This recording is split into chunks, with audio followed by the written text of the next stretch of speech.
उत्तर प्रदेश के उत्तम प्रदेश बन जाने के बड़े बड़े दावे आपने खूब सुने होंगे। सड़कें चकाचक हैं, विकास की रफ्तार लकालक है और पूरा प्रदेश बिजली से दमक रहा है। आदि आदि इस तरीके की तमाम चीज़ें आपने सुनी होंगी। लेकिन आज राज की बात हम करेंगे पावर की। पावर यानी ऊर्जा की और बिजली विभाग की। तो बिजली तो खूब आ रही उत्तर प्रदेश में, पहले की तुलना में, इसमें कोई दो राय नहीं है। लेकिन उपभोक्ता फिर भी परेशान है। आखिर वो क्यों, ये भी हम आपको राज की बात में बताएंगे। और बात करेंगे कि जो बढ़े हुए बिल लोगों के पास में आ रहे हैं, उसके गुनहगार कौन हैं और उनके पनाहगार कौन हैं।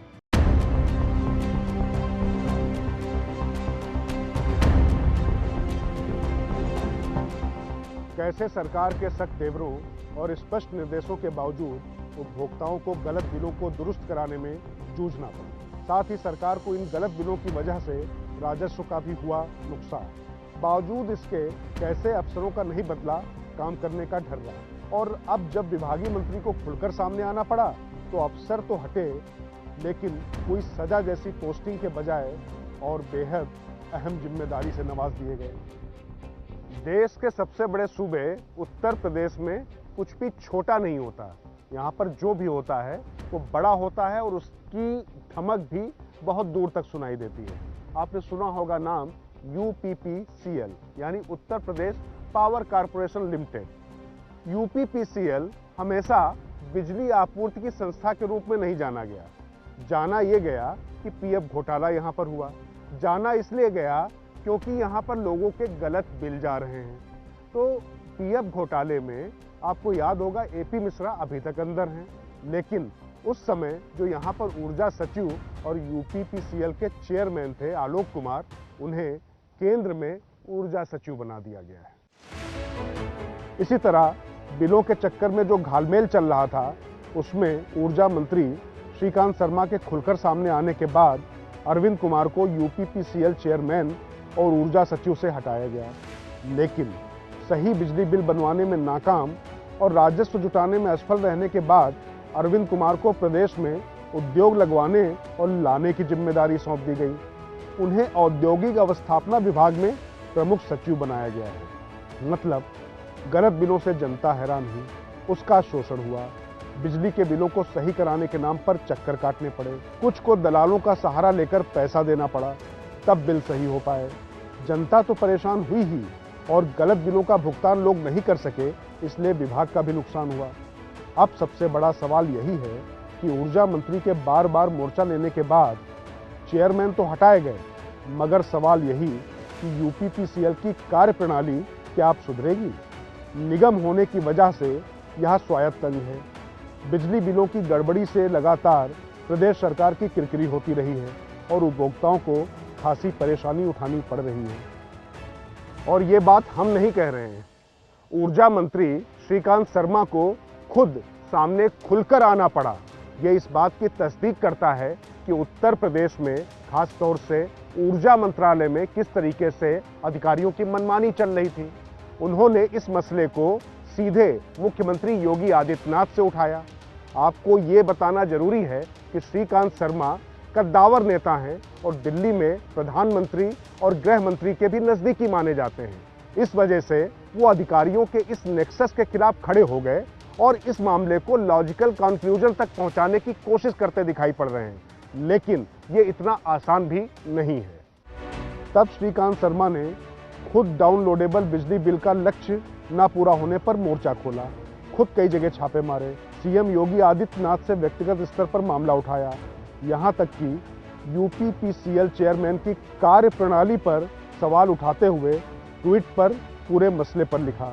श्रीकांत शर्मा ने ट्वीट किया, उपभोक्ताओं को सही बिल समय पर मिले, यह UPPCL चेयरमैन की जिम्मेदारी है। जुलाई 2018 में बिलिंग एजेंसियों से हुए करार के मुताबिक 8 माह में शहरी व 12 माह में ग्रामीण क्षेत्रों में 97% डाउनलोडेबल बिलिंग होनी थी, लेकिन आज भी यह मात्र 10.64% है।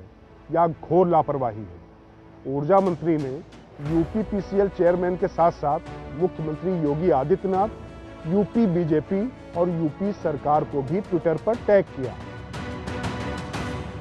जरा सोचिए कि एक मंत्री को अपने ही विभाग की कमियों को सार्वजनिक पटल पर रखना पड़ता है और अपने ही विभाग के अधिकारियों के खिलाफ मोर्चा खोलना पड़ता है, तो कितना विवश हो गया होगा, ये समझने वाली बात है।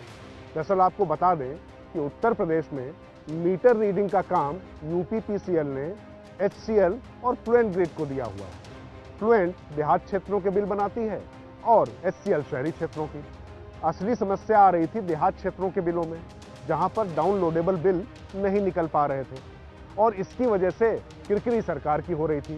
बार बार विभाग के चेताने के बाद भी इस मसले को संबोधित नहीं किया गया। अंततः श्रीकांत शर्मा को खुलकर सामने आना पड़ा और ये जो तस्वीर आपके सामने आई है, इसका मतलब सिर्फ ये भी नहीं है कि एक गड़बड़ी चल रही थी विभाग में। वास्तव में ये उत्तर प्रदेश में चल रहे शक्ति असंतुलन का भी एक बड़ा नमूना है। अब असली मुद्दा जो उपभोक्ताओं को समस्या उठानी पड़ रही है, उस राज से उठाते हैं पर्दा। फ्लुएंट ग्रिड जो गांवों में बिलिंग और कलेक्शन का काम कर रही है, उसको लेकर ही सवाल उठाए गए। ऊर्जा मंत्री का ट्वीट भी आपने देखा कि वह गांवों में बिलिंग व्यवस्था को लेकर ही था। अब ये गड़बड़ कहाँ हो रही थी और कौन इसके लिए जिम्मेदार है, कुछ तथ्य आपके सामने रखते हैं जिससे स्वतः सब साफ हो जाएगा। डाउनलोडेबल बिल का मतलब ये हुआ कि कंपनी का प्रतिनिधि मीटर की रीडिंग के लिए जिसके घर पहुंचा, वहां आधुनिक तकनीक से मीटर का डाटा उसके पास स्थित यंत्र में आया और वहीं उसने उपभोक्ता को कॉपी दे दी। पाया गया कि इस तकनीक से जो बिल निकल रहे थे उसमें गलतियां कम थी। वैसे यूपीपीसीएल के साथ बिलिंग वाली कंपनियों का जो अनुबंध है, उसके मुताबिक मीटर रीडिंग एजेंसियों को स्वचालित मीटर रीड डाउनलोड मोड का उपयोग करके 100% बिल बनाने थे। यदि मीटर रीडिंग स्वचालित डाउनलोड मोड के माध्यम से की जाती है तो मीटर रीडिंग बिल एप्लीकेशन पर विशेष सॉफ्टवेयर के माध्यम से अपने आप डाउनलोड हो जाती है, जिससे मैनुअल त्रुटियां करना असंभव हो जाता है। अभी तथ्य है कि गांवों में स्वचालित मीटर रीड डाउनलोड मोड का उपयोग करके 10% से भी कम बिल बनाए जा रहे हैं। खास बात यह है कि फ्लुएंट को लेकर लगातार विवाद उठते रहे। प्रयागराज डिवीजन की तरफ से इस कंपनी को कारण बताओ नोटिस भी दिया गया और इसकी तकनीक पर भी गंभीर सवाल है, लेकिन यूपीपीसीएल के अधिकारियों का सॉफ्ट कॉर्नर इस कंपनी के प्रति रहा। यहाँ तक कि मीटर रीडिंग एजेंसी के लिए जो निविदा निकाली गई, वो भी तीसरी बार टल चुकी है। ऐसे में श्रीकांत शर्मा को खुलकर आना पड़ा तो कोई आश्चर्य नहीं होना चाहिए। यहाँ तक कि हाल में ही भारत सरकार की एक नवरत्न कंपनी ने यूपीपीसीएल के प्रबंधन को प्रेजेंटेशन दिया, जिसमें उन्होंने पूरे अनुबंध को संभालने की पेशकश की और ऐसे समाधान पेश किए कि जो बिलिंग त्रुटियों को कम करने में मदद करेंगे और यह सुनिश्चित करेंगे कि उपभोक्ताओं को समय पर और सही बिल दिए जाएं। वे मौजूदा मीटर रीडिंग एजेंसी की तुलना में 30% से 40% कम कीमत पर ऐसा करने को तैयार थे, जिससे अगले कुछ वर्षों में यूपीपीसीएल को 200 करोड़ से अधिक की बचत हो सकती थी। ये बचत अंततः कम बिजली दरों के जरिए उपभोक्ताओं को दी जा सकती है। यूपीपीसीएल के प्रबंधन ने इसमें कोई दिलचस्पी नहीं दिखाई। खैर, ऊर्जा मंत्री के अडिग और आक्रामक रवैये का असर हुआ और यूपीपीसीएल के चेयरमैन अरविंद कुमार को औद्योगिक अवस्थापना में भेज दिया गया। और शर्मा का एक तर्क ये भी था कि यूपीपीसीएल का चेयरमैन और ऊर्जा सचिव अलग अलग व्यक्ति होना चाहिए, क्योंकि यूपीपीसीएल का चेयरमैन अपने विभाग का हित देखे और वहीं ऊर्जा सचिव सरकार और जनता का, उपभोक्ताओं का हित देखे, तो इस तरीके से संतुलन बना रहेगा।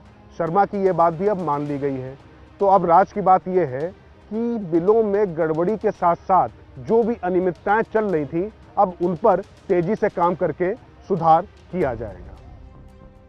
इसको लेकर ऊर्जा मंत्री ने साफ साफ ताकीद की और ट्वीट पर लिखा कि सही बिल सही समय पर उपभोक्ताओं को मिले, प्रोब बिलिंग 100% हो, यह यूपीपीसीएल चेयरमैन सुनिश्चित करें। लापरवाह डिस्कॉम्स पर दंडात्मक कार्रवाई करें। उपभोक्ता सेवा में शिथिलता बर्दाश्त नहीं है। फिर दूसरा ट्वीट उन्होंने किया कि उपभोक्ताओं का उत्पीड़न स्वीकार्य नहीं, सरकार उपभोक्ताओं की है। प्रमुख सचिव ऊर्जा उपभोक्ता सेवाओं की सतत निगरानी करें। अनियमितता मिलने पर संबंधित की जवाबदेही तय कर कठोर कार्रवाई की जाएगी। बेहद क्षमतावान और ऊर्जावान मानी जा रही उत्तर प्रदेश सरकार में ऊर्जा की व्यवस्था तो सुधरी है, लेकिन बिलों की व्यवस्था सुधरना बाकी है।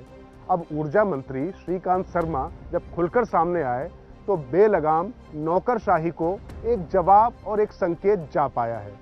लेकिन इनको जिस तरीके का संरक्षण मिल रहा था उससे निश्चित तौर पे प्रधानमंत्री का संसदीय क्षेत्र जिस राज्य से आता है और जहां से दिल्ली की सत्ता, जहां पर मैं खड़ा हूं, रायसीना हिल्स तक पहुंचने का रास्ता बनता है, वहां पर बिजली की निर्बाध आपूर्ति और उसके साथ में सही बिल लोगों तक पहुंच पाएंगे, ये शायद उम्मीद की जा सके।